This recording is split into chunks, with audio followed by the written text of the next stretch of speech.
was 60%, over 64%. Wow. And one of the things that I read within this last year was a scientific experiment done at Yale called the Milgram experiment.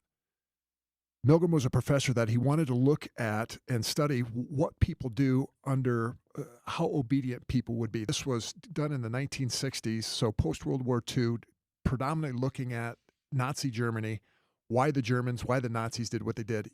But what they found was the individuals would be in the other room administering a shock, a voltage to a point where they knew it was harming, physically harming, and if not electrocuting the person in the other room, the person in authority would continue to tell them, keep going, administer the shocks.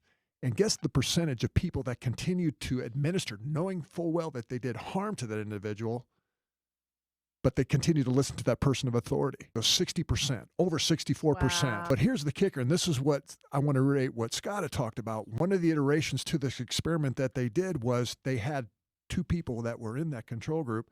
If one individual stood up and said, no, this is wrong, that percentage from 64% went down to less than 10%.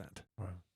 So what we're saying, or it's to iterate what Scott says, I'll talk to men predominantly in general. Men, you don't need to be preaching on the street corner. You just need to bloom where you're planted in your backyard, in your own family, but you take that stance.